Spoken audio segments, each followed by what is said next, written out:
ನಮಸ್ಕಾರ, public express ನ್ಯೂಸ್ಗೆ ಸ್ವಾಗತ. ನಾನು ಮಾಲಾ ಹಾಸನ್. ಈಗ ಹೆಡ್ಲೈನ್.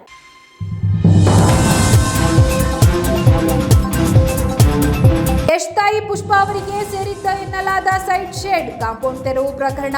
ಬೆಳ್ಳಂಬೆಳಗ್ಗೆ ಮೂಲ ಜಾಗದ ಮಾಲೀಕರಿಂದ ಕಾಂಪೌಂಡ್ ಡೆಮಾಲಿಶ್. ಖ್ಯಾತ ನಟ ಯಶ್ ಅವರ ತಾಯಿ ಪುಷ್ಪಾ ನಿವಾಸದ ಬಳಿ ಘಟನೆ.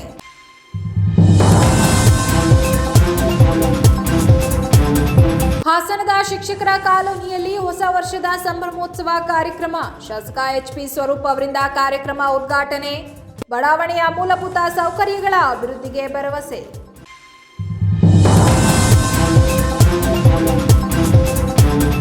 ಬಾಂಗ್ಲಾದೇಶದಲ್ಲಿ ಹಿಂದೂಗಳ ಮೇಲೆ ದಾಳಿ ಖಂಡನೆ. ಬೇಲೂರಿನಲ್ಲಿ ಹಿಂದೂಪರ ಸಂಘಟನೆಗಳಿಂದ ಭಾರೀ ಪ್ರತಿಭಟನೆ.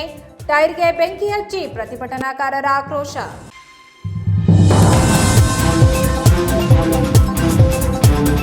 ಖ್ಯಾತ ಚಲನಚಿತ್ರ ನಟ ಯಶ್ ಅವರ ತಾಯಿ ಪುಷ್ಪಾ ಅವರ ಹಾಸನ ನಗರದ ವಿದ್ಯಾನಗರದಲ್ಲಿರುವ ನಿವಾಸದ ಬಳಿ ಅಕ್ರಮವಾಗಿ ಕಾಂಪೌಂಡ್ ನಿರ್ಮಿಸಲಾಗಿದೆ ಎಂಬ ಆರೋಪದ ಹಿನ್ನೆಲೆಯಲ್ಲಿ ಇಂದು ಮೂಲ ಮಾಲೀಕರ ಪರವಾಗಿ ಕಾಂಪೌಂಡ್ ತೆರವುಗೊಳಿಸುವ ಕಾರ್ಯ ನಡೆಯಿತು.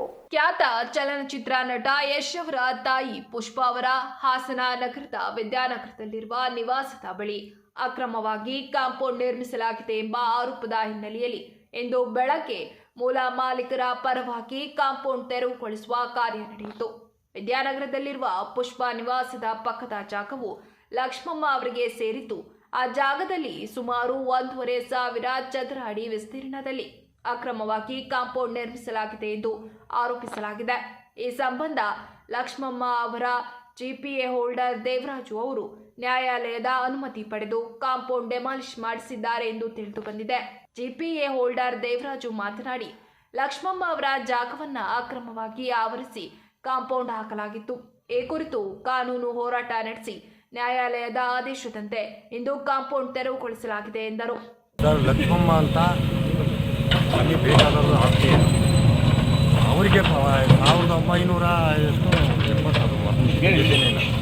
ಅವ್ರಿಗೆ ಮಾರಾಟ ಮಾಡಿದರು. ಅವ್ರಿಗೆ ಮಾರಾಟ ಮಾಡಿದಾಗ ಅವ್ರ ಪ್ರಾಪರ್ಟಿ ಹಾಗೆ ಇತ್ತು. ಇವರಿಗೆ ಬೇರೆಯವರಿಗೆ ರಾಮಕೃಷ್ಣ ಅನ್ನೋರು ಅವ್ರದ್ದೊಂದು ಪ್ರಾಪರ್ಟಿ ಅವರು ಬೇರೆಯವರಿಗೆ ಕೊಟ್ಟಿದ್ರು. ಒಬ್ಬಂದೇ ಆಸ್ತಿ ಇದನ್ನು ಈ ಥರ ಇದ್ದಾಗ ಹಿಂಗೆ ನಡ್ಕೊಂಡು ಬರ್ತಿದ್ದಾಗ ಅವ್ರು ಮೈಸೂರಿನಲ್ಲಿತ್ತು. ಯಾರೋ ಲಕ್ಷ್ಮಮ್ಮನವರು, ಅವರು ಟೀಚರ್, ಅವರು ನಮ್ಮ ತಂದೆನೂ ಟೀಚರ್, ಅವರು ಸ್ನೇಹಿತರು. ಅವ್ರಿಗೆ ವಯಸ್ಸಾಗಿರೋದ್ರಿಂದ ಇದನ್ನು ನೋಡ್ಕೊಳ್ಳೋಕ್ಕೋಸ್ಕರ ನನ್ನನ್ನು ಜಿಪಿಎ ಹೋಲ್ಡರ್ 2020ರಲ್ಲಿ ಫಸ್ಟ್ ಲಾಕ್ಡೌನಲ್ಲಿ ಮೈಸೂರು ಸಬ್ ರಿಜಿಸ್ಟ್ರ್ ಆಫೀಸ್ನಲ್ಲಿ ನನಗೆ ಜಿಪಿಎ ಹೋಲ್ಡರ್ ಮಾಡಿದ್ದೆ. ನಾನು ಅಲ್ಲಿಂದ ಇದನ್ನು ಪ್ರಾಪರ್ಟಿಯನ್ನು ನೋಡ್ತಾ ಇದ್ದೆ. ನೋಡ್ತಿದ್ದಾಗ ಏನಾಯಿತು ಅಂತ ಅಂದರೆ ಇವರು ಏಕಾಏಕಿ ಯಶು ಅವ್ರ ತಾಯಿಯವರು ಇದನ್ನು ಕಾಂಪೌಂಡ್ ಮಾಡಲಿಕ್ಕೆ ಹೊರಟಾಗ ಕಾಂಪೌಂಡ್ ಹಾಕೋ ದಿವಸ ಬಂದು ನಾನು ತಡೆದೆ. ಅವ್ರ ತಂದೆ ಇದ್ದಾಗ ನಮ್ಮ ಪ್ರಾಪರ್ಟಿಗೆ ನೀವು ಯಾಕೆ ಆಗ್ತಾಯಿದ್ದೀರಿ ಅನ್ನೋದಕ್ಕೆ ನಿಮ್ಮ ಹತ್ರ ಏನು ದಾಖಲಾತಿ ಇದೆ ಕೊಡಿ ಅಂತ ನಾನು ಕೇಳಿದೆ. ಅವ್ರೇನು ಕೊಡಲಿಲ್ಲ. ಆಮೇಲೆ ನಾನು ಬರವಣೆ ಪೊಲೀಸ್ ಸ್ಟೇಷನ್ಗೆ ಹೋಗಿ ಕಂಪ್ಲೇಂಟ್ ಕೊಟ್ಟರು. ಆಗಲೂ ಏನು ಪ್ರಯೋಜನ ಆಗಲಿಲ್ಲ. ಸಬ್ ಇನ್ಸ್ಪೆಕ್ಟ್ರು ಆಯಿತು ಹೋಗೋಣ ಅಂತ ಅಂದರು. ಯಾರು ಕಾಂಪೌಂಡ್ ಮಾಡ್ತಾ ಇರೋರು ಅಂತ ಕೇಳಿದಾಗ ಇಂಥವ್ರು ಅಂತ ಹೇಳಿದಾಗ ಅವ್ರ ನಂಬರನ್ನು ಕೊಟ್ಟಾಗ ಅವ್ರೇನು ಮಾತಾಡಿದ್ರು, ಅವ್ರು ಸುಮ್ಮನಾದರು. ಅದಕ್ಕೆ ಅವ್ರೇನು ಮಾಡಿದ್ರು, ದೇವರಾಜ್ ಅವರೇ ನೀವು ಒಂದು ಕೆಲಸ ಮಾಡಿ ಕೋರ್ಟಿಗೆ ಹೋಗಿ ಕೋರ್ಟಿಂದ ಆದೇಶ ಮಾಡಿಸ್ಕೊಬನ್ನಿ ಅಂತ. 2020ರಿಂದ ನಾವು ಕೋರ್ಟಿಗೆ ಹೋಗಿ 2020ರಿಂದ ಕೋರ್ಟಿಗೆ ಹೋಗಿ ನ್ಯಾಯಾಲಯಕ್ಕೆ ಅವರು ಯಾವುದೇ ದಾಖಲಾತಿಗಳನ್ನು ಒದಗಿಸ್ಲಿಕ್ಕಾಗಲಿಲ್ಲ. ನ್ಯಾಯಾಲಯದಲ್ಲಿ ನ್ಯಾಯಾಧೀಶರಿಗೆ ಏನೇನು ಕೇಳಿದ್ರು ಎಲ್ಲ ದಾಖಲಾತಿಗಳನ್ನು ನಾವು ಒದಗಿಸ್ತು. ಆ ಆಧಾರದ ಮೇಲೆ ಈಗ ನಮಗೆ ಪ್ರಾಪರ್ಟಿಯನ್ನು ಇದಕ್ಕೆ ಕೋರ್ಟ್ ಆದೇಶ ಆಗಿದೆ. ಇದು ಸರ್, ಇದೆಲ್ಲ ಆದಮೇಲೆ ಮತ್ತೆ ನಾವು ಮಾನವೀಯತೆಯ ದೃಷ್ಟಿಯಿಂದ ಅವರು ಒಂದು ಮೀಟಿಂಗ್ ಕರೀಲಿಕ್ಕೆ ಅಂತ ವಿಷಯನೂ ತಿಳಿಸ್ತು. ಬರ್ತೀವಿ ಅಂತ ಅಂದವರು ಬರಲಿಲ್ಲ. ನಾವು ನಿನ್ನೆ ಏನು ನೋಡೋಕ್ಕಾಗುತ್ತೆ, ನಮ್ಮ ಪ್ರಾಪರ್ಟಿ ನಮಗೆ ಬೇಕಾದ್ರೆ ನಮ್ಮಂಥ ಬಡವರದ ಆಸ್ತಿಯನ್ನು ಇವರು ಇದು ಮಾಡ್ತಾಯಿದ್ದಾರೆ. ಅದನ್ನು ಯಾರು ಕಾಂಪೌಂಡ್ ಕಟ್ಟಿದ್ದವರು ಯಶು ಅವ್ರ ತಾಯಿ. ಏನವ್ರ ಹೆಸರು? ಪುಷ್ಪಾ ಅಂತ. ಆಮೇಲೆ ಇದು ಪಕ್ಕದಲ್ಲಿ ಶೆಡ್ ಹಾಕಿದ್ದಾರಲ್ಲ, ಇವರು ನಟರಾಜು ಅಂತ. ಇವರು ಒಂದು ಮೊದಲು ನ್ಯಾಯಾಲಯದಲ್ಲಿ ಏನು ತೀರ್ಮಾನ ಆಗಿದೆ? ನ್ಯಾಯಾಲಯದಲ್ಲಿ ನಮ್ಮಂತೆ ಆಗಿದೆ. ಅವರು ಯಾವುದೇ ಒಂದು ಕೋರ್ಟ್ಗೂ ಹಾಜರಾತಿ ಆಗಲಿಲ್ಲ ಮತ್ತು ಯಾವುದೇ ಒಂದು ದಾಖಲಾತಿಗಳನ್ನು ಕೊಡಲಿಲ್ಲ. ಅದರಿಂದ ಎಲ್ಲ ದಾಖಲಾತಿಗಳು ನಮ್ಮ ಪರವಾಗಿದ್ದರಿಂದ ನಮ್ಮಂತೆ ಎಲ್ಲ ಒಂದು ಆದೇಶ. ಯಾರಿಗೆ ನೋಟಿಸ್ ಎಲ್ಲ ಹೋಗಿದೆ. ನೋಟಿಸ್ ನಾವು ಕಳಿಸಿದ್ದೀವಿ. ತಗೊಂಡಿದ್ದಾರೆ ಬಿಟ್ಟಿದ್ದಾರೆ ಅದು ನನಗೆ ಗೊತ್ತಿಲ್ಲ. ಒಟ್ಟಾರೆ ಕೋರ್ಟಿಗೆ ನಾನು ಎಷ್ಟೋ ಸರಿ ಆರ್ಗ್ಯುಮೆಂಟಿಗೆ ಹೋಗಿದ್ದೀನಿ, ಹಿರಿಂಗಿಗೆ ಹೋಗಿದ್ದೀನಿ. ಅವ್ರು ಯಾವತ್ತೂ ಒಂದು ದಿವಸ ಬಂದಿಲ್ಲ ಅವ್ರು ಕೋರ್ಟಿಗೆ. ಬಾಗಿಲಿಗೆ ನೋಟಿಸ್ ಹಿಡಿಸಿದ್ದೆ. ಬಾಗಿಲಿಗೂ ಮತ್ತು ಅದಾದಮೇಲೆ ಕೋರ್ಟ್ ಆದೇಶ ನೋಟಿಸನ್ನು ಕಾಂಪೌಂಡು ಸೆಡ್ಡಿಗೆಲ್ಲ ನಾವು ಅವಾಗಲೇ ಅಂಟಿಸಿದ್ದೀವಿ. ಪಬ್ಲಿಕ್ಕಲ್ಲೇ ಅಂಟಿಸಿರೋದು. ನಾವೇನು ರಾತ್ರಿ ಹೊತ್ತು ಅಂಟಿಸಿಲ್ಲ, ಹಗಲೊತ್ತೇ ಬಂದು ಅಂಟಿಸಿದ್ವಿ. ಡೆಮಾಲಿಷ್ ಕಾರ್ಯಾಚರಣೆ ವೇಳೆ ಯಾವುದೇ ಅಹಿತಕರ ಘಟನೆ ನಡೆಯದೆ ಶಾಂತಿಯುತವಾಗಿ ನಡೆದಿದ್ದು ಈ ಘಟನೆ ನಗರದಲ್ಲಿ ಚರ್ಚೆಗೆ ಕಾರಣವಾಗಿದೆ. ಹಾಸನ ನಗರದ ಅರಸೀಕೆರೆ ರಸ್ತೆ ಸಮೀಪ ಇರುವ ಶಿಕ್ಷಕರ ಕಾಲೋನಿ ಕ್ಷೇಮಾಭಿವೃದ್ಧಿ ಸಂಘದ ವತಿಯಿಂದ ಇಂದು ಹಮ್ಮಿಕೊಂಡಿದ್ದ ಹೊಸ ವರ್ಷದ ಸಂಭ್ರಮೋತ್ಸವ ಕಾರ್ಯಕ್ರಮವನ್ನು ಕ್ಷೇತ್ರದ ಶಾಸಕ ಎಚ್.ಪಿ. ಸ್ವರೂಪ್ ಅವರು ಉದ್ಘಾಟಿಸಿ ಚಾಲನೆ ನೀಡಿದರು. ಕಾರ್ಯಕ್ರಮವನ್ನು ಉದ್ದೇಶಿಸಿ ಮಾತನಾಡಿದ ಶಾಸಕ ಎಚ್.ಪಿ. ಸ್ವರೂಪ್, ಕೋಟಿ ಹಣ ಸಂಪಾದಿಸಿದರೂ ಸಹ ಎಲ್ಲರೂ ಒಂದೇ ಕಡೆ ಮನೆ ಕಟ್ಟಿಕೊಂಡು ಒಟ್ಟಾಗಿ ಬದುಕುತ್ತಿರುವುದು ಅಪಾರ ಸಂತೋಷದ ವಿಷಯ ಎಂದರು. ಮುಂದಿನ ದಿನಗಳಲ್ಲಿಯೂ ಇದೇ ರೀತಿ ಒಗ್ಗಟ್ಟಿನಿಂದ ಬದುಕಬೇಕು ಎಂದು ಕರೆ ನೀಡಿದರು. ಈ ಭಾಗದಲ್ಲಿ ಇನ್ನೂ ಹಲವು ಮೂಲಭೂತ ಸೌಕರ್ಯಗಳ ಅಗತ್ಯವಿದ್ದು ಈಗಾಗಲೇ ನಮ್ಮ ತಂದೆ ಎಚ್.ಎಸ್. ಪ್ರಕಾಶ್ ಅವರು ಶಾಸಕರಾಗಿದ್ದ ಅವಧಿಯಲ್ಲಿ ರಸ್ತೆಗಳು ಹಾಗೂ ಹಲವು ಅಭಿವೃದ್ಧಿ ಕೆಲಸಗಳನ್ನು ಮಾಡಲಾಗಿತ್ತು. ಈಗ ನಾವು ಕೂಡ ಅದೇ ಹಾದಿಯಲ್ಲಿ ಅಭಿವೃದ್ಧಿ ಕಾರ್ಯಗಳನ್ನು ಮುಂದುವರಿಸುತ್ತಿದ್ದೇವೆ ಎಂದು ಹೇಳಿದರು. ಹೊಸ ಯತ್ನಗಳ ಸುಯೋಗ ಇವತ್ತು ಎಷ್ಟೇ ಕೋಟಿ ಸಂಪಾದನೆ ಮಾಡಿದ್ರು ಕೂಡ ತಾವೆಲ್ಲ ಬೇರೆ ಬೇರೆ ತಾಲೂಕು ಬೇರೆ ಬೇರೆ ಊರಿಂದ ಬಂದು ಇವತ್ತು ತಾವೆಲ್ಲ ಅಕ್ಕಪಕ್ಕ ಮನೆಯವರೆಲ್ಲ ಸೇರಿ ಅನ್ಯೋನ್ಯವಾಗಿ ಇವತ್ತು ಎಲ್ಲ ನೋಡ್ತಿರೋದ್ರಿಂದ ಬಹಳ ಸಂತೋಷ. ಭಗವಂತ ಹೀಗೆ ತಮ್ಮೆಲ್ಲ ಒಂದು ಕಾಲನಿ ತಮ್ಮ ಅಕ್ಕಪಕ್ಕದವರೆಲ್ಲ ಅಣ್ಣ ತಮ್ಮಂತ ಸಹೋದರ ಸಹೋದರಂತೆ ತಾವು ಕೂಡ ಹಿಂಗೆ ಮುಂದಿನ ದಿನಗಳಲ್ಲಿ ಇರಲಿ. ತಮ್ಮ ಬೇರೆಯವರು ಯಾರ ಕಣ್ಣು ಕೂಡ ನಮ್ಮ ಶಿಕ್ಷಕರ ಕಾಲನಿ ಮೇಲೆ ಬೀಳಬಾರ್ದು ಅಂತ ನಾನು ಕೂಡ ಭಗವಂತನ ಪ್ರಾರ್ಥಿಸಿ, ಮೂಲಭೂತ ಸೌಕರ್ಯಗಳ ಬಗ್ಗೆ ಹೇಳ್ತಾ ಇದ್ರು. ಹಲವಾರು ಕೆಲಸ ಕಾರ್ಯಗಳು ಆಗಬೇಕಾಗಿದೆ. ಈಗಾಗಲೇ ಕೆಲವು ರಸ್ತೆಗಳು ಕೂಡ ನಾವು ಮಾಡಿಸಿದ್ವಿ. ನಮ್ಮ ತಂದೆ ದಿವಂಗತ ಎಚ್.ಎಸ್. ಪ್ರಕಾಶ್ ಕಾಲದಲ್ಲೂ ಕೂಡ ಮುಖ್ಯವಾದಂತಹ ರಸ್ತೆ ಅದನ್ನು ಕೂಡ ಆಗಿತ್ತು. ಹಲವಾರು ನಾವು ಕೂಡ ಪಾರ್ಕ್, ನಾನು ಮೊನ್ನೆನೂ ನಮ್ಮ ಸತೀಶ್ ಅವರು ನಮ್ಮ ಬೆನ್ಬಿದ್ದು ಇಲ್ಲಿ ಕೂಡ ಒಂದು ಪಾರ್ಕ್ ಮಾಡಿಸಿದ್ದಾರೆ. ಖಂಡಿತವಾಗ್ಲೂ ಏನೇನೋ ನೀವು ಚರಂಡಿ ಚಿಕ್ಕ ಪುಟ್ಟ ಕೆಲಸಗಳು ಹೇಳ್ತಾ ಇದ್ರಿ, ಖಂಡಿತವಾಗ್ಲೂ ಮಾಡಿಸೋಣ.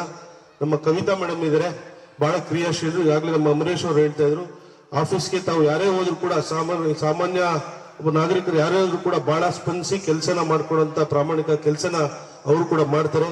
ಏನು ಕ್ಲೀನಿಂಗ್ ವಿಚಾರ ಇರ್ಬೋದು, ಈಗಾಗಲೇ ಒಂದು ಮಾಸ್ ಕ್ಲೀನಿಂಗ್ ಒಂದು ಮಾಡಿಸಿ ಮೇಡಮ್, ಒಂದು 15-20 ಜನ ಒಂದು ಲೇಬರ್ಸ್ನ ಒಂದೇ ದಿನ ಎಲ್ಲ ನಮ್ಮ ಹೆಲ್ತ್ ಕಾಲೋನಿ ಇರ್ಬೋದು, ನಮ್ಮ SBM ಕಾಲೋನಿ ಸುತ್ತಮುತ್ತ ಎಲ್ಲ ಕೂತ್ಕೊಳ್ಳಿ ಎಲ್ಲ ಇದ್ರದ್ದು ಕೂಡ ಬಡಾವಣೆಗಳದ್ದು ಕೂಡ ಒಂದು ಸ್ವಚ್ಛತೆ ಕಾರ್ಯಕ್ರಮ ಮಾಡೋಣ. ಅದು ಬಿಟ್ಟು ಇಂಟರ್ಲಾಕ್ಸ್ ಮತ್ತು ಬಸ್ಸಿಂದ ಚಿಕ್ಕ ಪುಟ್ಟ ಕೆಲಸಗಳು ಹೇಳಿದ್ರೆ ಖಂಡಿತವಾಗ್ಲೂ ಹಂತವಾಗಿ ಎಲ್ಲ ಕೆಲಸಗಳು ಕೂಡ ಮಾಡೋಣ. ಈಗಾಗಲೇ ಇಂಟರ್ಲಾಕ್ಸ್ ಮೇನ್ ರೋಡ್ ಮತ್ತೆ ಯಾವ್ದು ಮುಖ್ಯ ರಸ್ತೆಗಳಿದೆ, ರಸ್ತೆ ಬದಿ ಇಂಟರ್ಲಾಕ್ಸ್ ಕೇಳ್ತಾರೆ ಮೇಡಮ್, ಅದನ್ನು ಕೂಡ ಒಂದು ಎಸ್ಟಿಮೇಷನ್ ಮಾಡಿಸಿ ಟೆಂಡರ್ ಕರ್ಸೋಣ. ಇನ್ನ ಅದು ಬಿಟ್ಟು ಪಾರ್ಕ್ಗಳು ಎಲ್ಲ ತುಂಬಾ ಚೆನ್ನಾಗಿ ಅಭಿವೃದ್ಧಿ ಆಗಿದೆ. ಈ ಮೊನ್ನೆನೂ ಕೂಡ ಒಂದು ಪಾರ್ಕ್ನ ಒಂದು ಸ್ವಚ್ಛತೆನ ಮಾಡಿ ತಮ್ಮ ನಗರಸಭೆಯಲ್ಲೇ ಮಾಡಿಕೊಟ್ಟಿದ್ರಿ. ಆದ್ರೆ ಒಂದು ಮನವಿ, ಕೆಲವು ಚಿಕ್ಕ ಪುಟ್ಟ ಪಾರ್ಕ್ಗಳಿಗೆ ಮೇಂಟೆನೆನ್ಸ್ಗೆ ನಗರಸಭೆಯಿಂದ ಅವರು ಪ್ರತಿನಿತ್ಯ ಬರೋಕ್ಕಾಗಲ್ಲ. ತಾವೇ ತಿಂಗಳಿಗೊಮ್ಮೆ ತಮಗೆಲ್ಲ ರಜೆ ಇದ್ದ ದಿನ ತಾವೆಲ್ಲರೂ ಕೂಡ ಸೇರಿ ಬೇಕಾದ್ರೆ ನಮ್ಮನ್ನು ಕೂಡ ಕರೆದ್ರೆ ನಾನು ಕೂಡ ವೈಯಕ್ತಿಕವಾಗಿ ಬಂದು ತಿಂಗಳಿಗೊಂದಿನ ಯಾವ್ದಾದ್ರು ಸೆಕೆಂಡ್ ಸ್ಯಾಟರ್ಡೇನೋ ಫೋರ್ತ್ ಸ್ಯಾಟರ್ಡೇ ಭಾನುವಾರನೋ ಒಂದು ಪಾರ್ಕ್ನ ಸ್ವಚ್ಛತೆ ಮಾಡೋದು ನಮ್ಮೆಲ್ಲ ಒಂದು ಆದ್ಯ ಕರ್ತವ್ಯ. ಯಾಕಂದ್ರೆ ಬೇರೆಯವರಿಗೆ ನಾವು ಅದಕ್ಕೆ ಅವಲಂಬಿತಕ್ಕಿಂತ ನಮ್ಮ ಪಾರ್ಕು, ನಮ್ಮ ಏರಿಯಾ ಪಾರ್ಕ್ ನಾವು ಕೂಡ ಸ್ವಚ್ಛತೆ ಮಾಡಿದ್ರೆ ತಪ್ಪೇನಿಲ್ಲ. ಯಾಕಂದ್ರೆ ನಮ್ಮ ಮನೆ ಕೆಲಸ ನಾವು ಮಾಡಿದ್ರೆ ತಪ್ಪೇನಾಗಲ್ಲ. ಹಾಗಾಗಿ ತಮ್ಮ ಒಂದು ಸಹಕಾರ ಎಲ್ಲ ಮುಖ್ಯವಾಗಬೇಕು. ಅದೇ ರೀತಿ ಕಸದ ನಿರ್ವಹಣೆ ಕೂಡ, ಕಸದ ಆಟೋ ಟಿಪ್ಪರ್ ಬರ್ತಾ ಇದೆ ಅಂತ ಬರ್ತಾರೆ. ಕಸನ ದಯಮಾಡಿ ಯಾರು ಕೂಡ ರಸ್ತೆ ಬದಿಯಲ್ಲಿ ಇರ್ಬೋದು ಮತ್ತೆ ಬೇರೆ ಬೇರೆ ಕಡೆ ಹಾಕುವಂತ ಕೆಲಸ ಆಗಬಾರ್ದು. ಸ್ವಚ್ಛತೆನೂ ಕೂಡ ಕಾಪಾಡಬೇಕು. ತಮ್ಮೆಲ್ಲರೂ ಕೂಡ ಮನವಿಯನ್ನು ಮಾಡ್ತಾ ಇದ್ದೀನಿ. ಇನ್ನು ಆರ್ಚ್ ವಿಚಾರ ಹೇಳಿದ್ರು, ಆರ್ಚ್ಗೆ ಈಗಲೇ ನಾನು ಅನುದಾನವನ್ನ ಈಗಾಗಲೇ ಹೇಳಿದ್ದೀನಿ.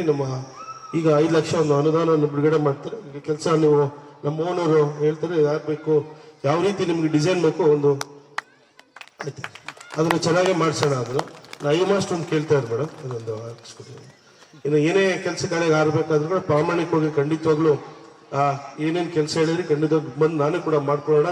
ಕ್ಷೇಮಾಭಿವೃದ್ಧಿ ಸಂಘದ ಅಧ್ಯಕ್ಷ ಅಂಬರೀಶ್ ಮಾತನಾಡಿ, 40 ಅಡಿ ರಸ್ತೆಗೆ ಮೆಟಲಿಂಗ್ ಆಗಿದ್ದರೂ ಜಲ್ಲಿ ಹಾಕಿದ ಅರ್ಧ ಕೆಲಸದಿಂದ ವಾಹನಗಳಿಗೆ ಪಂಚರ್ ಆಗುತ್ತಿದ್ದು ಜನರಿಗೆ ಆರೋಗ್ಯ ಸಮಸ್ಯೆ ಎದುರಾಗುತ್ತಿದೆ ಎಂದು ಗಮನ ಸೆಳೆದರು. ಬಡಾವಣೆಯ ಎಲ್ಲ ಮಣ್ಣಿನ ರಸ್ತೆಗಳು ಮೆಟಲಿಂಗ್ ಆಗಬೇಕು ಎಂದು ಮನವಿ ಮಾಡಿದರು. 2.1 ಎಕರೆ ಪಾರ್ಕಿನ ಗಿಡಗಳನ್ನು ದನ ಕರುಗಳು ಹಾನಿಗೊಳಿಸುತ್ತಿದ್ದು ಪಾರ್ಕ್ ಅಭಿವೃದ್ಧಿ ಹಾಗೂ ವರಸಿದ್ದಿ ವಿನಾಯಕ ದೇವಸ್ಥಾನದಿಂದ ಪಾರ್ಕ್ವರೆಗೆ ಡಾಂಬರೀಕರಣ ರಸ್ತೆ ನಿರ್ಮಾಣವಾಗಬೇಕು ಎಂದು ಒತ್ತಾಯಿಸಿದರು. ನಮಗೆ ಇಂಟರ್ಲಾಕ್ ಮನೆಗಳ ಕಾಲಿನ ಜಾಗದಲ್ಲಿ ನಾವು ಇಂಟರ್ಲಾಕ್ ಒಂದು ಮಾಡಿಕೊಡೋದಕ್ಕೆ ಹೇಳ್ತೀವಿ. ಎರಡನೇದಾಗಿ ಒಂದು ಆರ್ಚ್, ನಮ್ಮ ಶಿಕ್ಷಕರ ಬಡಾವಣೆಗೆ ಒಂದು ಆರ್ಚ್, ನಮಗೆ ಮೇನ್ ರೋಡಿಂದ ಹೊರಟಾಗ ಕೇಳ್ತಾರಲ್ಲ ಶಿಕ್ಷಕರ ಬಡಾವಣೆಗೆ ಎಲ್ಲಿದೆ ಅಂತ ಕೇಳ್ತಾರೆ. ಹಾಗಾಗಿ ನಮ್ಮ ಶಿಕ್ಷಕರ ಬಡಾವಣೆಗೆ ಒಂದು ಆರ್ಚ್ ಬೇಕು, ಒಂದು ಆರ್ಚ್ ಮಾಡಿಕೊಡಿ ಸರ್ ಅಂತ ಕೇಳ್ತಾ, ಎರಡನೇದು ನಮ್ಮ ಏರಿಯಾದು ಬಸ್ ಕನೆಕ್ಟ್ ಇಲ್ಲ. ಬಸ್ಸಿಂದು ನಾವು ಮೇನ್ ರೋಡಿಂದ 1.5 ಕಿಲೋಮೀಟರ್ ಆಗುತ್ತೆ. ನಮ್ಮ ಬಡಾವಣೆಗೆ ಬರ್ಬೇಕು ಅಂದಿದ್ರೆ 1.5 ಕಿಲೋಮೀಟರ್ ಆಗುತ್ತೆ. ಹಂಗಾಗಿ MLA ಅವ್ರಿಗೆ ನಾವು ಆಲ್ರೆಡಿ ಕೊಟ್ಟಿದ್ದೀವಿ.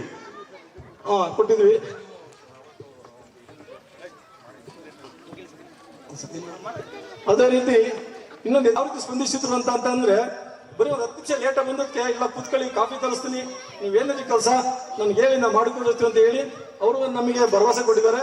ಅದೇ ರೀತಿ ನಾವು ಈ ಸಂಘ ಸ್ಟಾರ್ಟ್ ಮಾಡಿದಾಗ ನಾವು 7 days ಚಿರಂಜಿ ಎಲ್ಲ ಕ್ಲೀನ್ ಮಾಡಿಕೊಟ್ಟು ಅಷ್ಟು ಫಾಸ್ಟಾಗಿ ವರ್ಕರ್ಸ್ನ ಕಳಿಸಿದ್ರು ನಮಗೆ. ನಾವು ಫೋನ್ ಮಾಡಿದ ತಕ್ಷಣದಲ್ಲಿ ಬೆಳಿಗ್ಗೆ 5 ಫೋನ್ ಮಾಡೋರು, ಸರ್ ಯಾವ ಕೆಲಸ ಯಾವ ರೋಡು ಅಂತೇಳಿ ನನಗೆ ಫೋನ್ ಮಾಡಿದ್ರು.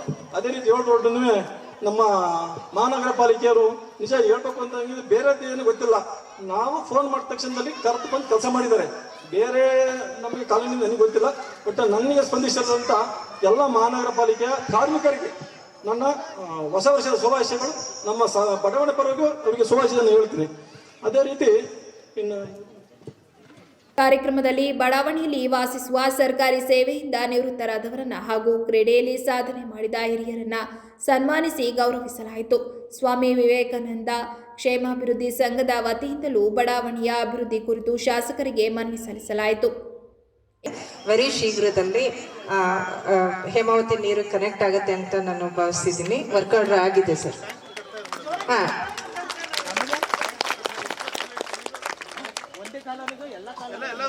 ಓವರ್ ಹೆಡ್ ಟ್ಯಾಂಕ್ ಏನಾಗ್ತಾ ಇದೆ ಅದಕ್ಕೆ ನಮ್ಮ ಹೇಮಾವತಿ ಕನೆಕ್ಟ್ ಮಾಡ್ಕೊಡ್ತೀವಿ ಸದ್ಯಕ್ಕೆ ಸ್ಟೋರೇಜ್ಗೆ. ಸೊ ಇಲ್ಲ ಅಂತಂದ್ರೂ ನಮ್ಮ ರೈಸಿಂಗ್ ಮೈನಿಂದ ಒಂದು ಟೆಂಪ್ರರಿ ಅರೇಂಜ್ಮೆಂಟ್ ಮಾಡ್ಕೊಳ್ತೀವಿ ಸರ್, ಕೊಡೋದಕ್ಕೆ ಟೈಮಿಂಗ್ಸ್ ಮೇಲೆ. ಅಲ್ಲ, ಮಲ್ಟಿ ವಿಲೇಜ್ ಸ್ಕೀಮಲ್ಲಿ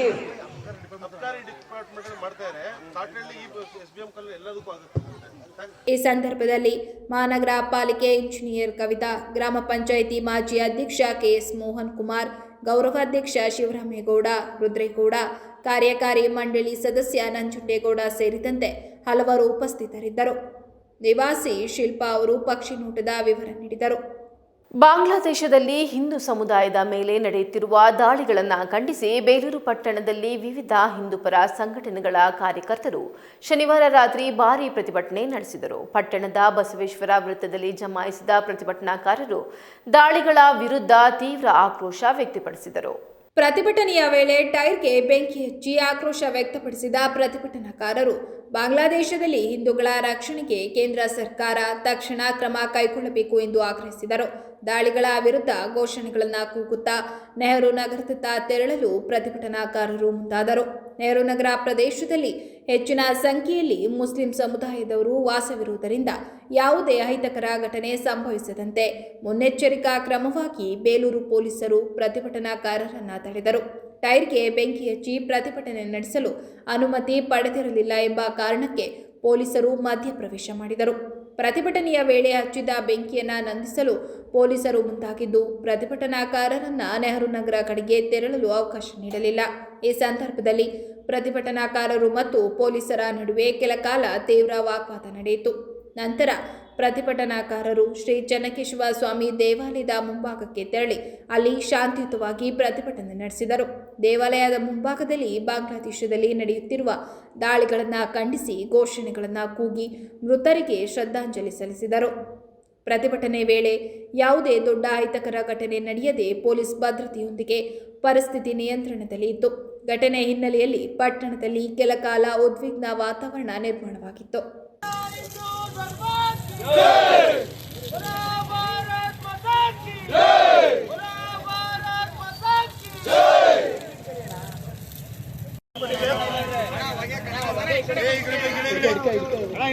ಬಾಂಗ್ಲಾದೇಶದಲ್ಲಿ ಆಗ್ತಾ ಇರೋಂಥ ಹಿಂದೂಗಳ ಮೇಲಿನ ದೌರ್ಜನ್ಯ ಬಹಳ ಅತಿ ಹೆಚ್ಚಾಗಿ ಹೆಚ್ಚುತ್ತದೆ. ಹಾಗಾಗಿ ನಾವು ಕೇಂದ್ರ ಸರ್ಕಾರಕ್ಕೆ ಮನವಿಯನ್ನು ಮಾಡ್ತಿದ್ದೀವಿ. ಆದಷ್ಟು ಹಿಂದೂಗಳಿಗೆ ಸುರಕ್ಷತೆ ಬೇಕು, ಸುರಕ್ಷತೆಗಳನ್ನು ಕೊಡಿ ದಯಮಾಡಿ. ನಾವು ಇವತ್ತೇನಾಗಿದೆ ಅಂತಂದರೆ, ನಾವು ಒಂದು ಸ್ಟೇಷನಲ್ಲಿ ಪರ್ಮಿಷನ್ ಕೇಳಬೇಕು ಅಂತಂದರೆ ನಮಗೆ ನೆಹರು ನಗರಕ್ಕೆ ಹೋಗ್ಬೇಡಿ ಅಂತಾರೆ, ನೆಹರು ನಗರ ಹೋಗ್ಬೇಡಿ ಕೋಟೆ ಹೋಗಿ ಅಂತಾರೆ, ಮೇಲ್ಗಡೆಯಿಂದ ಪ್ರೆಸರ್ ಇದೆ ಅಂತ ಹೇಳ್ತಾರೆ. ಈ ವಿಚಾರದಲ್ಲಿ ನಾವು ಇಂಡಿಯಾದಲ್ಲೇ ಇದೀವೋ ಅಥವಾ ಕರ್ನಾಟಕದಲ್ಲಿ ಇದೀವೋ ಇಲ್ಲ ಪಾಕಿಸ್ತಾನದಲ್ಲಿ ಇದೀವೋ ಗೊತ್ತಿಲ್ಲ. ಬಟ್ ರೇವಣ್ಣ ಸಾಹೇಬ್ರು ಏನು ಹೇಳ್ತಾರೆ, ನಿಮ್ಗೇನಿದೆ ಏನು ವ್ಯವಸ್ಥೆ ಬೇಕು ನಾವು ಮಾಡ್ಕೊಡ್ತೀವಿ, ನಾವು ಇದೀವಿ ಅಂತ ಹೇಳ್ಬಿಟ್ಟು ಹೇಳ್ತಾರೆ. ಮೇಲ್ಗಡೆಯಿಂದ ಪ್ರೆಷರ್ ಬರುತ್ತೆ, ಏನಂತ ಯಾವುದೇ ಕಾರಣಕ್ಕೂ ನೆಹರು ನಗರ ಸರ್ಕಲ್ಗೆ ಹೋಗ್ಬಾರ್ದು ಅಂತ ಹೇಳ್ತಾರೆ. ನಾವು ಕೋಮುವಾದಿಗಳಲ್ಲ, ನಾವು ಸಂಘಟನೆನ ಹಿಂದುತ್ವನ ಬೆಳೆಸೋಂಥ ನಿಟ್ಟಿನಲ್ಲಿ ನಾವಿದ್ದೀವಿ. ಆದರೆ ಏನಾಗಿದೆ ಅಂತಂದ್ರೆ ಇವರು ಯಾರು ಅರ್ಥ ಮಾಡ್ಕೊಳ್ಳೋ ಪರಿಸ್ಥಿತಿ ಇಲ್ಲ. ಹಾಗೂ ಬಾಂಗ್ಲಾದೇಶದಲ್ಲಿ ನಡೀತಿರೋಂಥ ಕೃತ್ಯ ನಿಲ್ಲಬೇಕು. ಹಾಗೂ ನಮ್ಮ ಕೇಂದ್ರ ಸರ್ಕಾರದಿಂದ ನಮ್ಮ ಮೋದಿಜಿ ಅವರಿಗೆ ಸುರಕ್ಷತೆನ ಕೊಡಬೇಕು ಅಂತೇಳಿ ಕೇಳ್ಕೊಂತೀವಿ. ಖ್ಯಾತ ನಟ ಯಶ್ ಅವರ ತಾಯಿ ಪುಷ್ಪಾ ಅವರಿಗೆ ಸೇರಿದ್ದರೆನ್ನಲಾದ ಸೈಟ್ನ ಶೆಡ್ ಹಾಗೂ ಕಾಂಪೌಂಡ್ ತೆರವು ಪ್ರಕರಣಕ್ಕೆ ಸಂಬಂಧಿಸಿದಂತೆ ಪುಷ್ಪಾ ಅವರ ಪರ ವಕೀಲ ಸಂಜಯ್ ಅವರು ತೀವ್ರ ಆಕ್ಷೇಪ ವ್ಯಕ್ತಪಡಿಸಿದ್ದಾರೆ. ಈ ಕುರಿತು ಮಾತನಾಡಿದ ಅವರು, ಯಾವುದೇ ನ್ಯಾಯಾಲಯದ ಸ್ಪಷ್ಟ ಆದೇಶವಿಲ್ಲದೆ ಅಕ್ರಮವಾಗಿ ಜೆಸಿಬಿ ಬಳಸಿ ಕಾಂಪೌಂಡ್ ಹಾಗೂ ಶೆಡ್ ಒಡೆದು ಹಾಕಲಾಗಿದೆ ಎಂದು ಆರೋಪಿಸಿದ್ದಾರೆ.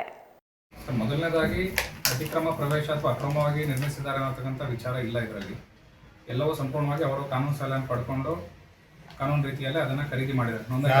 ಪುಷ್ಪಾರವರು ನೋಂದಾಯಿತ ಕ್ರಯಪತ್ರದ ಮೂಲಕ ಇವತ್ತೇನು ಕಾಂಪೌಂಡನ್ನು ಅವರು ತೆರವುಗೊಳಿಸಿದ್ದಾರೆ, ಧ್ವಂಸಗೊಳಿಸಿದ್ದಾರೆ, ಆ ಸ್ಥಳವನ್ನು ಅವರು ಕಾನೂನು ರೀತಿಯಲ್ಲೇ ಕಾನೂನುಬದ್ಧವಾಗಿ ಅದನ್ನು ಅವರು ನೋಂದಾಯಿತ ಕ್ರಯಪತ್ರದ ಮೂಲಕ ಪರ್ಚೇಸ್ ಮಾಡಿ 2020ರಿಂದ ಅಲ್ಲಿ ಕಾಂಪೌಂಡನ್ನು ಹಾಕಿ ಅವರೇ ಶಾಂತಿಯುತ ಸ್ವಾಧೀನ ಮಾಡ್ಬೋದಲ್ಲಿ ಇದ್ದಾರೆ. ಈ ದೇವರಾಜ್ ಅಂತ ಏನು ಜಿ ಪಿ ಹೋಲ್ಡರ್ ಏನಿದ್ದಾರೆ, ಇವರು ಹೇಳೋ ಪ್ರಕಾರ ನಮಗೇನು ಆದೇಶ ಇದೆ, ನ್ಯಾಯಾಲಯದ ಆದೇಶದ ಮೇರೆಗೆ ನಾವು ಈ ಕ್ರಮವನ್ನು ಕೈಗೊಂಡಿದ್ದೀವಿ ಅಥವಾ ಕೆಲಸ ಮಾಡಿದ್ದೀವಿ ಅಂತ ಹೇಳ್ತಾರೆ. ಅದು ಸಂಪೂರ್ಣ ಸುಳ್ಳು. ಯಾವುದೇ ರೀತಿಯ ನಿರ್ದಿಷ್ಟವಾದ ನ್ಯಾಯಾಲಯದ ಆದೇಶ ಆಗಿರ್ಬೋದು, ಯಾವುದೇ ರೀತಿ ನ್ಯಾಯಾಲಯದಿಂದ ಆದೇಶಗಳು ಬಂದಿಲ್ಲ ಈ ಸ್ವತ್ತಿಗೆ ಸಂಬಂಧಪಟ್ಟಂತೆ. ಅವರು ಯಾವುದೋ ಒಂದು ಲಕ್ಷ್ಮಣನವರಿಗೆ ಸೇರಿದ 5 ಗುಂಟೆ ಜಮೀನಿಗೆ ಸಂಬಂಧಪಟ್ಟಂತೆ ಒಂದು ಬೇರೆ ಇಂಜೆಕ್ಷನ್ ಸೂಟ್ನ ಹಾಕಿ ಒಂದು ನಿರ್ಬಂಧಕಾಜ್ಞೆ ಆದೇಶವನ್ನು ಪಡ್ಕೊಂಡಿದ್ದಾರೆ. ಅದರ ನಿಟ್ಟಿನಲ್ಲಿ ನಾವು ಅದನ್ನು ಕೂಡ ಚಾಲೆಂಜ್ ಮಾಡಿ ಒಂದು ಸಿವಿಲ್ ಮಿಸ್ ಕೂಡ ಪೆಂಡಿಂಗ್ ಇದೆ. ಮಾನ್ಯ 4ನೇ ಹೆಚ್ಚುವರಿ ನ್ಯಾಯಾಲಯದಲ್ಲಿ ಈ ವಿಚಾರಕ್ಕೆ ಸಂಬಂಧಪಟ್ಟಂತೆ ಅಪೀಲ್ ಕೂಡ ಪೆಂಡಿಂಗ್ ಇದೆ. ಒಂದು ಸಿವಿಲ್ ಮಿಸ್ಲೆನಿಯಸ್ ಪಿಟಿಷನ್ ಫೈಲ್ ಮಾಡಿ ಪಿಟಿಷನ್ ಕೂಡ ಪೆಂಡಿಂಗಲ್ಲಿದೆ. ಪಿಟಿಷನ್ ಪೆಂಡಿಂಗಲ್ಲಿದ್ದು ಅವ್ರಿಗೂ ಕೂಡ ನೋಟಿಸ್ ಹೋಗಿದೆ. ನೋಟಿಸ್ ಹೋಗಿ ಅವರು ಕೂಡ ವಕೀಲರ ಮುಖಾಂತರ ಹಾಜರಾಗಿ ವಕಾಲತ್ ಹಾಕಿದ್ದಾರೆ. ವಕಾಲತ್ ಹಾಕಿ ಅವರು ತಕರಾರು ಸಲ್ಲಿಸೋದಕ್ಕೆ ಅಂತ ನ್ಯಾಯಾಲಯ ಅವಕಾಶ ಕೊಟ್ಟಿದೆ. ಈಗ ನೆಕ್ಸ್ಟ್ 19/1ಕ್ಕೆ ಪ್ರಕರಣ ನೆಕ್ಸ್ಟ್ ಹಿಯರಿಂಗ್ ಡೇಟ್ ಫಿಕ್ಸ್ ಆಗಿದೆ. ಹೀಗಿರುವಾಗ ಯಾವುದೇ ನಿರ್ದಿಷ್ಟವಾದ ನ್ಯಾಯಾಲಯದ ಆದೇಶ ಇಲ್ಲದೇ ಇದ್ರೂ ಕೂಡ, ಅಂದರೆ ಈ ಸದರಿ ಸ್ವತ್ತಿಗೆ ಪುಷ್ಪಾರವರಿಗೆ ಸೇರಿದ ಸ್ವತ್ತಿಗೆ ಸಂಬಂಧಪಟ್ಟಂತೆ ಆ ಕಾಂಪೌಂಡ್ನ ತೆರವುಗೊಳಿಸೋದಕ್ಕಾಗಿರ್ಬೋದು ಅಥವಾ ಇವರು ಅದರ ಸ್ವಾಧೀನವನ್ನು ಪಡ್ಕೋಬೇಕು ಅನ್ನೋದಕ್ಕೆ ಸಂಬಂಧಪಟ್ಟಂತೆ ಯಾವುದೇ ಆದೇಶ ಇಲ್ಲದೆ ಇದ್ರೂ ಕೂಡ ಕಾನೂನು ಬಾಹಿರವಾಗಿ ಅಕ್ರಮವಾಗಿ ಅವರು ಆ JCBಯನ್ನು ಬಳಸಿ ಇವತ್ತು ಏಕಾಏಕಿ ಯಾವುದನ್ನು ಪುಷ್ಪಾರವರಿಗಾಗಲಿ ಅಥವಾ ಯಾರ ಗಮನಕ್ಕೂ ತರದೇನೆ ಇವತ್ತು ಬೆಳಗ್ಗೆ ಭಾನುವಾರ ಬೆಳಗ್ಗೆ 9 ಗಂಟೆ ಸುಮಾರಿಗೆ JCBಯನ್ನು ಬಳಸಿ ಎಲ್ಲವನ್ನ ಧ್ವಂಸಗೊಳಿಸಿ ಎಲ್ಲ ತೆರವುಗೊಳಿಸೋ ಪ್ರಯತ್ನ ಮಾಡಿದ್ದಾರೆ, ಧ್ವಂಸಗೊಳಿಸಿದ್ದಾರೆ. ಈಗ ಆ ನಿಟ್ಟಿನಲ್ಲಿ ಕಾನೂನು ರೀತಿಯಲ್ಲಿ ಏನು ಕ್ರಮ ಕೈಗೊಳ್ಳಬೇಕು ಅದನ್ನು ಮುಂದೆ ಖಂಡಿತವಾಗಿ ನಾವು ಕ್ರಮ ಕೈಗೊಳ್ತೀವಿ.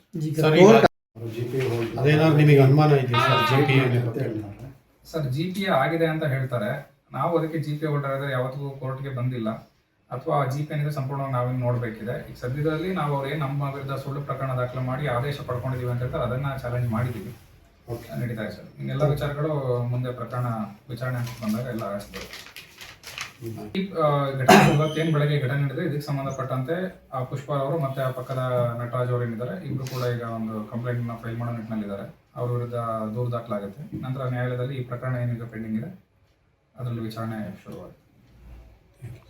ಪೆಂಡಿಂಗ್ ಇರೋದ್ರಿಂದ ಪ್ರಕರಣ ಮುಂದುವರಿಯುತ್ತೆ. ಎಲ್ಲ ನ್ಯಾಯಾಧೀಶರ ಗಮನಕ್ಕೆ ತಂದು ಅಲ್ಲಿ ಏನು ಸೂಕ್ತ ಆದೇಶಗಳು ಬೇಕು ಅಥವಾ ಏನು ಅದನ್ನು ಮುಂದುವರಿಸ್ತೀವಿ.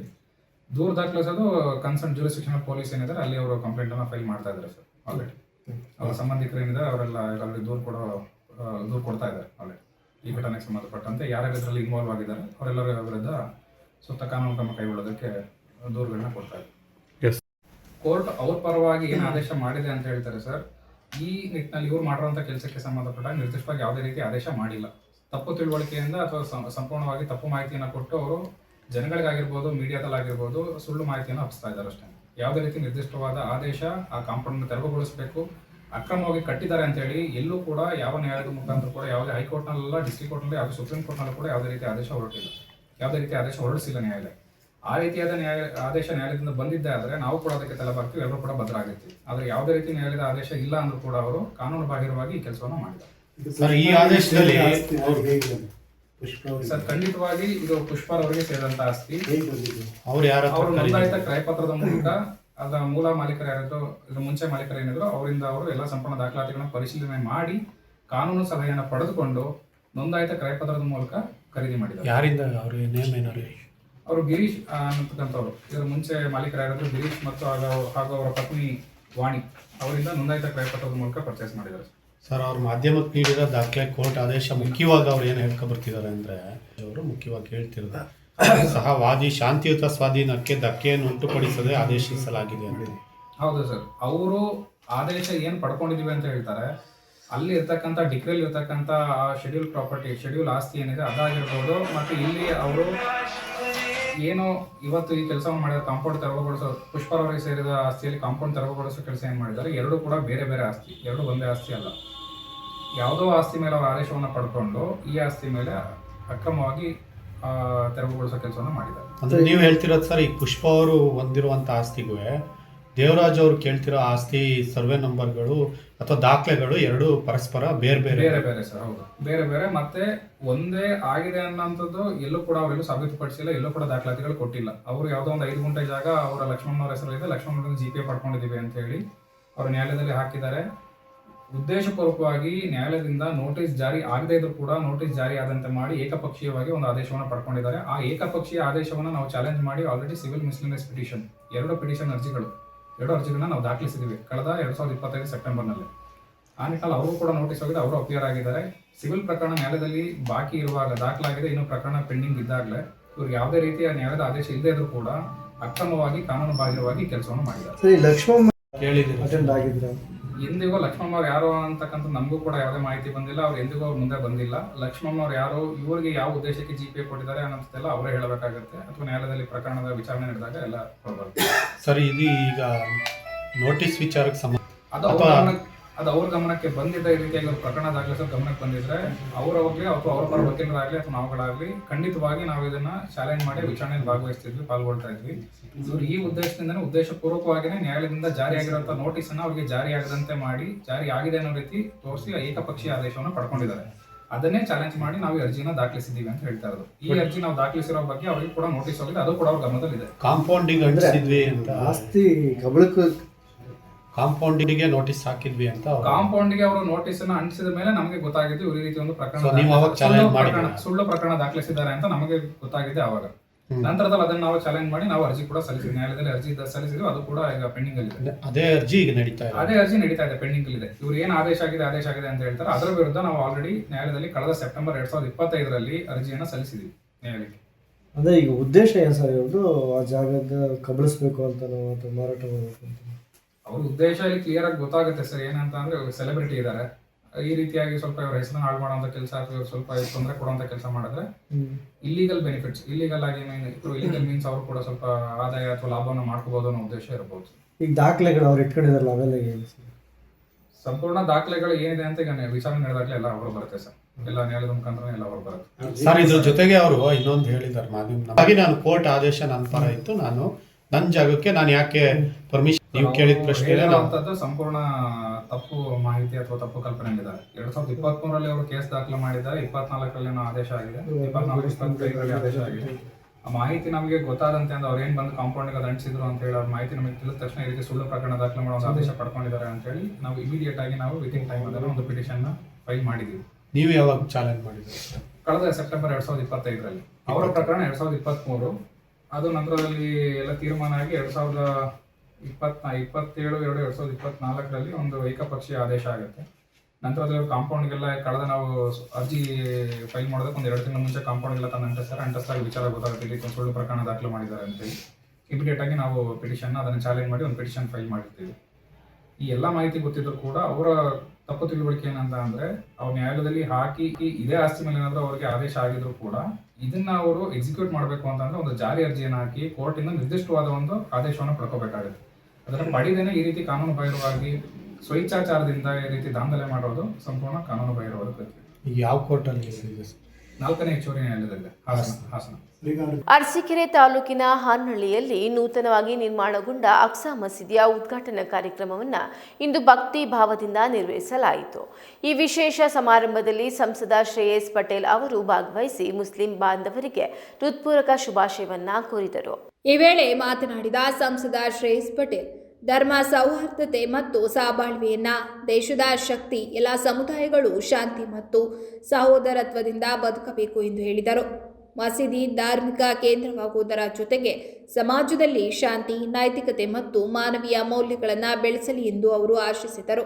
ಕಾರ್ಯಕ್ರಮದಲ್ಲಿ ಸ್ಥಳೀಯ ಧಾರ್ಮಿಕ ಮುಖಂಡರು, ಗ್ರಾಮಸ್ಥರು, ಮುಖಂಡರು ಹಾಗೂ ಸಾರ್ವಜನಿಕರು ಹೆಚ್ಚಿನ ಸಂಖ್ಯೆಯಲ್ಲಿ ಉಪಸ್ಥಿತರಿದ್ದು ಉದ್ಘಾಟನಾ ಸಮಾರಂಭವನ್ನು ಶಾಂತಿಯುತವಾಗಿ ನೆರವೇರಿಸಿದರು.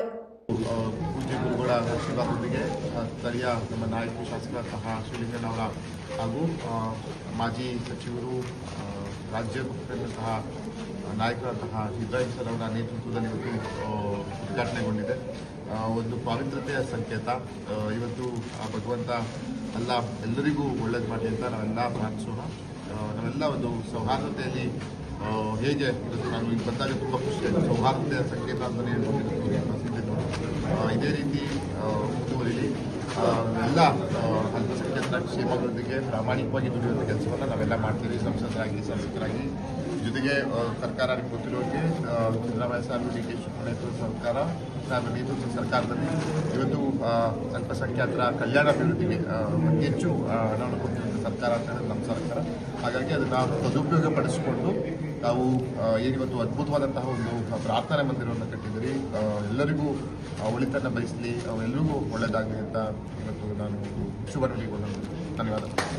ಹಾಸನಗರದ ಜಿಲ್ಲಾ ಸರ್ಕಾರಿ ಆಸ್ಪತ್ರೆ ಸಮೀಪದ ಸ್ವಾಭಿಮಾನ ಭವನದಲ್ಲಿ ದಲಿತ ಸಾಹಿತ್ಯ ಪರಿಷತ್ ಜಿಲ್ಲಾ ಘಟಕ ಹಾಗೂ ದಲಿತ ಸಂಘಟನೆಗಳ ಸಮನ್ವಯ ಸಮಿತಿಯ ಸಹಯೋಗದಲ್ಲಿ ಇಂದು ಮಾತೆ ಸಾವಿತ್ರಿಬಾಯಿ ಪುಲೆ ಹಾಗೂ ರಾಷ್ಟ್ರಕವಿ ಕುವೆಂಪು ಅವರ ಜನ್ಮ ದಿನಾಚರಣೆಯನ್ನು ಭಕ್ತಿಭಾವ ಮತ್ತು ಚಿಂತನೆಯೊಂದಿಗೆ ಆಚರಿಸಿ ಕಾರ್ಯಕ್ರಮವನ್ನು ದಲಿತ ಹಿರಿಯ ಮುಖಂಡ HK ಸಂದೇಶ್ ಉದ್ಘಾಟಿಸಿದರು.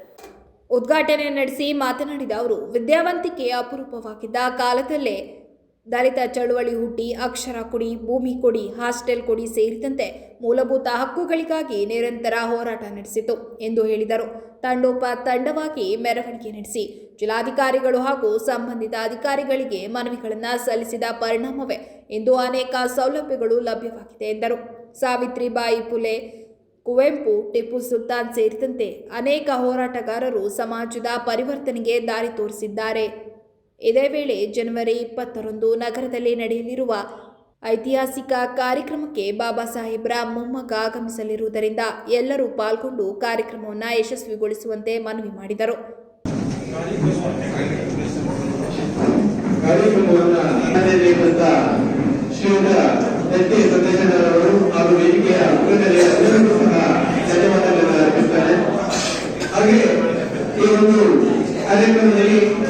ಉದ್ಘಾಟನೆ ನೆರವೇರಿಸಿದಂತ ಭಾರತವನ್ನು ಸಾರ್ವಭೌಮ ಸಮಾಜವಾದಿ ಧರ್ಮನಿರಪೇಕ್ಷ ಪ್ರಜಾಸತ್ತಾತ್ಮಕ ಗಣರಾಜ್ಯವನ್ನಾಗಿ ಭಾರತದ ಎಲ್ಲಾ ಪ್ರಜೆಗಳಿಗೆ ಸಾಮಾಜಿಕ ಆರ್ಥಿಕ ಮತ್ತು ರಾಜಕೀಯ ನ್ಯಾಯವನ್ನು ವಿಚಾರ ಅಭಿವ್ಯಕ್ತಿ ನಂಬಿಕೆ ಧರ್ಮ ಮತ್ತು ಉಪಾಸನೆಯ ಸ್ಥಾನಮಾನ ಮತ್ತು ಅವಕಾಶಗಳ ಸಮಾನತೆಯನ್ನು ದೊರೆಯುವಂತೆ ಮಾಡುವುದಕ್ಕಾಗಿ ವ್ಯಕ್ತಿ ಗೌರವ. ಆಮೇಲೆ ಜೊತೆಗೆ ನಮಗೆ ವಿದ್ಯಾವಂತರಲ್ಲ, ಆ ವಿದ್ಯಾವಂತರು ಅಲ್ಲದೇ ಇರುವಂತ ಕಾಲದಲ್ಲಿ ಈ ಚಳುವಳಿ ಹುಟ್ಟಿದಂತ ಸಂದರ್ಭದಲ್ಲಿ ದಲಿತರ ಮೂಲಭೂತ ಸಮಸ್ಯೆಗಳೇನು, ಅಕ್ಷರ ಕೊಡಿ ಸರ್ಕಾರವೇ, ಭೂಮಿ ಕೊಡಿ, ಹಾಸ್ಟೆಲ್ ಕೊಡಿ, ಆಮೇಲೆ ಹಾಸ್ಟೆಲ್ ಕಳಿಸಿ ಅಂತೇಳಿ ಬಹುದೊಡ್ಡ ಮೂಲಭೂತವಾದ ಸಮಸ್ಯೆಗಳನ್ನ ಹೋರಾಟವನ್ನು ಮಾಡಲು ಬಂದಿದ್ದೀವಿ. ಹಾಗಾಗಿ ದಂಡೋಪದಂಡವಾಗಿ ಮೆರವಣಿಗೆ ಮುಖೇನ ಜಿಲ್ಲಾಧಿಕಾರಿಗಳಿಗೆ, ಆ ಸಂಬಂಧಪಟ್ಟ ಸರ್ಕಾರದ ಪ್ರತಿನಿಧಿಗಳಿಗೆ, ಅನೇಕ ಅಧಿಕಾರಿಗಳಿಗೆ ಹೋರಾಟ ಮಾಡಿದ ಕಾರಣಕ್ಕೆ ನಾವು ಇವತ್ತು ಒಂದು ಮುಂದುವರೆದ ಭಾಗವಾಗಿ ಖಂಡಿತ ಬಹಳ ಸಂತೋಷ. ಮುಂದುವರೆದ ಭಾಗವಾಗಿ ನಾವು ಅನೇಕ ಹೋರಾಟಗಳನ್ನ ಇವತ್ತು ಸಾವಿತ್ರಿ ಪುಲೆ ಅವರ ನೆನಕತ್ತಾ ಇದ್ದೀವಿ. ಇವತ್ತು ಕುವೆಂಪು ಅವರು, ಟಿಪ್ಪು ಸುಲ್ತಾನ್ ಅವರು ಅಂತ ಅನೇಕ ಹೋರಾಟಗಳನ್ನ ನೆನಕೊಳ್ತಾ ಇದ್ದೀವಿ. ಇದಕ್ಕೆಲ್ಲ ಕಾರಣ ಏನು ಅಂತ ಹೇಳಿದ್ರೆ, ಬಹುಶಃ ಒಂದು ವೇಳೆ ದಲಿತ ಚಳುವಳಿ ನಾಡಲ್ಲಿ ಹುಟ್ಟದೇ ಇದ್ದಿದ್ರೆ ನಮಗೆ ಯಾರ ಸಂಪರ್ಕವೂ ಸಿಗ್ತಿರ್ಲಿಲ್ಲ, ಯಾರ ವಿಚಾರನೂ ಬರ್ತಾ ಇರಲಿಲ್ಲ.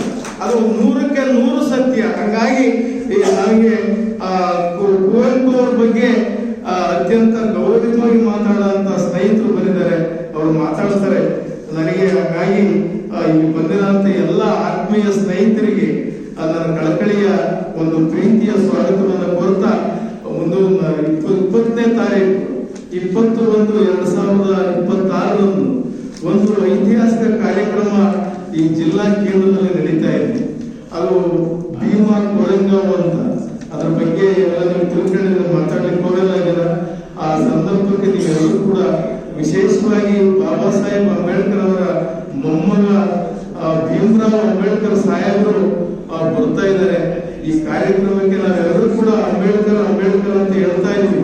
ಆದ್ರೆ ಅಂಬೇಡ್ಕರ್ ಕುಡಿ ಅಂಬೇಡ್ಕರ್ ಮೊಮ್ಮಗ ಈ ಜಿಲ್ಲೆಯಲ್ಲಿ ಬರ್ತಾ ಇದ್ದಾರೆ. ಹಾಗಾಗಿ ತಾವೆಲ್ಲರೂ ಕೂಡ ಅದರಲ್ಲಿ ಭಾಗವಹಿಸಬೇಕು ಅಂತ ಹೇಳ್ತಾ ಇಂಥ ಕಾರ್ಯಕ್ರಮಗಳು ಯಶಸ್ವಿಯಾಗಲಿ ಅಂತ ಆಶೆಯನ್ನು ವ್ಯಕ್ತಪಡಿಸ್ತಾರೆ. ಕಾರ್ಯಕ್ರಮದಲ್ಲಿ ಸಾವಿತ್ರಿಬಾಯಿ ಫುಲೆ ರಾಜ್ಯ ಪ್ರಶಸ್ತಿ ಪುರಸ್ಕೃತರಾದ ಡಾಕ್ಟರ್ ಕೆಸಿ ಸೋಮಲತಾ, ದಲಿತ ಸಮನ್ವಯ ಸಮಿತಿ ಮುಖಂಡ ಕೃಷ್ಣದಾಸ್, ಹಿರಿಯ ಸಾಹಿತಿ ಕೆಬಿ ಗುರುಮೂರ್ತಿ, ದಲಿತ ಸಾಹಿತ್ಯ ಪರಿಷತ್ ಕಾರ್ಯದರ್ಶಿ ಎಂಕೆ ಕೃಷ್ಣಯ್ಯ, ರಾಜ್ಯ ಸಂಘಟನಾ ಸಂಚಾಲಕ ಈರೇಶ್ ಈರೇಹಳ್ಳಿ, ಕವಿ ಬಚ್ಚನಹಳ್ಳಿ ಕೃಷ್ಣಪ್ಪ, ಉಪಾಧ್ಯಕ್ಷ ವಸಂತ್ ಕುಮಾರ್, ಸಾಹಿತ್ಯ ಕಾರ್ಯದರ್ಶಿ ಮಧು ಕೆ ದೇವರಾಜು, ಖಜಾಂಚಿ ಟಿಸಿ ಪ್ರವೀಣ್, ನಿರ್ದೇಶಕ ವೀರೇಂದ್ರ ಸೇರಿದಂತೆ ಅನೇಕ ಗಣ್ಯರು ಹಾಗೂ ಸಾರ್ವಜನಿಕರು ಉಪಸ್ಥಿತರಿದ್ದರು. ಈಗ ಮತ್ತೊಮ್ಮೆ ಹೆಡ್ಲೈನ್.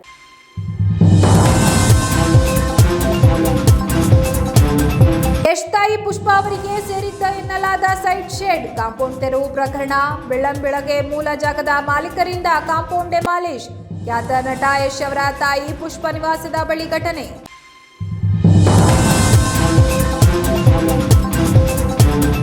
ಹಾಸನದ ಶಿಕ್ಷಕರ ಕಾಲೋನಿಯಲ್ಲಿ ಹೊಸ ವರ್ಷದ ಸಂಭ್ರಮೋತ್ಸವ ಕಾರ್ಯಕ್ರಮ.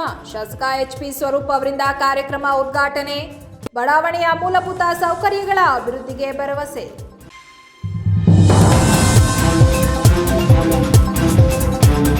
ಬಾಂಗ್ಲಾದೇಶದಲ್ಲಿ ಹಿಂದೂಗಳ ಮೇಲೆ ದಾಳಿ ಖಂಡನೆ. ಬೇಲೂರಿನಲ್ಲಿ ಹಿಂದೂಪರ ಸಂಘಟನೆಗಳಿಂದ ಭಾರೀ ಪ್ರತಿಭಟನೆ. ಟೈರ್ಗೆ ಬೆಂಕಿ ಹಚ್ಚಿ ಪ್ರತಿಭಟನಾಕಾರರ ಆಕ್ರೋಶ.